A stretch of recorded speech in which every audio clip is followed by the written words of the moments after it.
Ever dreamt of floating through an ancient city on water while eating pizza? What if I told you there's a city with no roads, just water, where boats are taxis and pigeons have better real estate than you and me? Welcome to Venice, where the streets are made of canals and romance leaks from every crack in the cobblestone. And trust me, it's not just for honeymooners or Bollywood dance sequences anymore.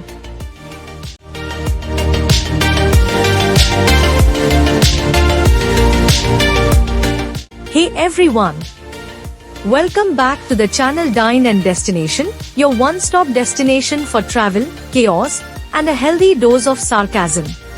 Today, we are diving into the most iconic, photogenic, magical, and floating city of Italy, Venice. Whether you're planning a romantic escape, a solo adventure, or a bachelor trip disguised as a cultural exploration, Venice has something for everyone.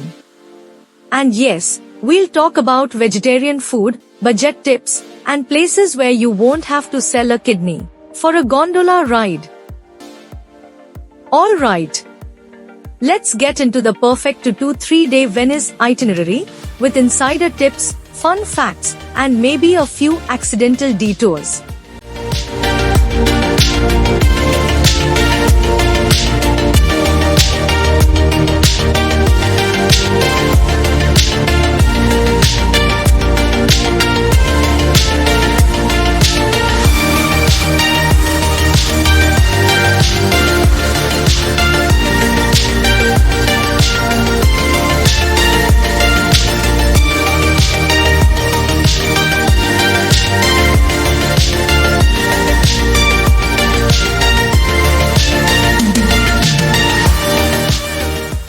First things first. How do you get to Venice? You can fly into Marco Polo Airport or take a train to Venezia Santa Lucia station. It's just a station with great views. From there, you hop onto a Vaporetto. Basically Venice version of Uber Pool, but on water. And boom! You're sailing past 900-year-old buildings like it's just another Wednesday. And let me tell you, when that first wave of salty air hit me and I saw a literal boat stop instead of a bus stop.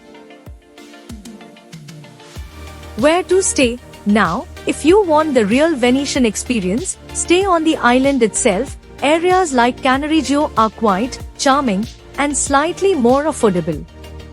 You know it's a good stay when you hear gondoliers singing instead of honking.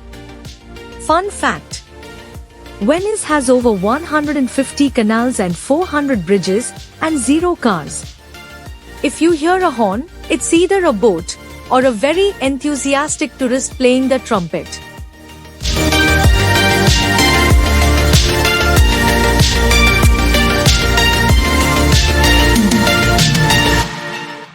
Okay, let's get touristy unapologetically. Day 1 in Venice is all about the icons.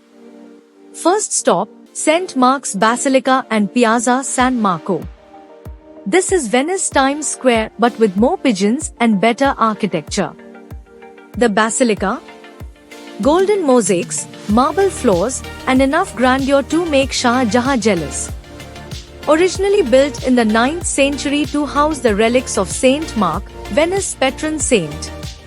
Rebuilt in its current form in 1063, influenced by Byzantine architecture. It represents Venice's wealth and power during its peak as a maritime republic. Fun fact: the Venetians straight up smuggled St. Mark's body from Egypt in barrels of pork to hide him from Muslim guards. Now that's dedication. And questionable ethics.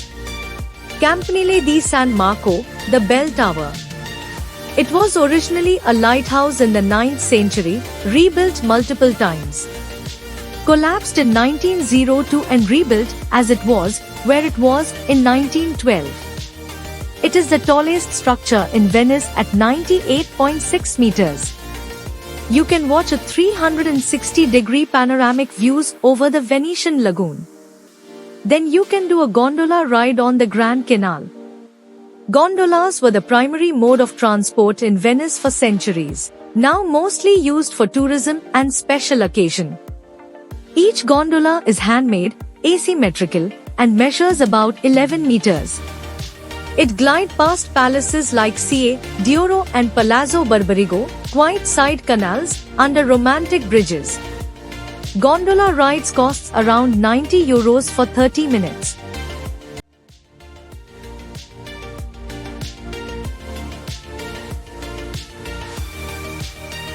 Day 2 is for getting lost and loving it. Venice isn't just about tourist traps, it's about wandering into alleys and discovering cafes where nonnas yell at you lovingly. First stop is Murano Island. You can take a ferry from the St. Mark's Basilica to Murano. Murano is the glass central. Watch live glass-blowing demonstrations that are so intense, you'll stop breathing just from the suspense. Visit the Glass Museum, Museo del Vetro. It is a great place for souvenirs. Next is Burano Island. This place looks like someone spilled a box of crayons in the best way possible. It is famous for lace making and Instagram-worthy houses. Burano is a must. And if you're into photography, this place is an actual filter-free paradise. You can take another ferry from Murano to Burano Island. Fun fact, locals paint their houses bright colors to help fishermen find their homes in fog. Enjoy the sunset at Rialto Bridge. Grab a drink, sit by the Grand Canal, and let the sun turn Venice gold. It's the perfect way to say goodbye. In the evening, roam around the Venice. It's a paradise. Venice is best when you're not trying to follow Google Maps. Walk aimlessly, cross random bridges.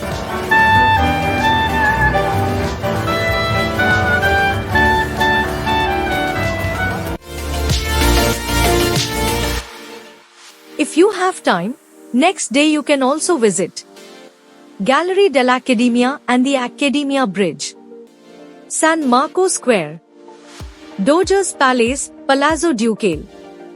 Travel tips with babies. Venice is not stroller or luggage friendly. Pack light, walk slow.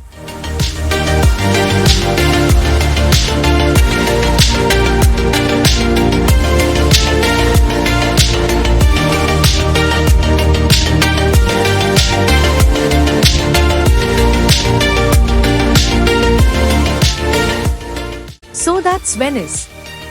Magical, mysterious, mildly chaotic, and completely unforgettable. If you're planning a trip, I hope this vlog made it easier.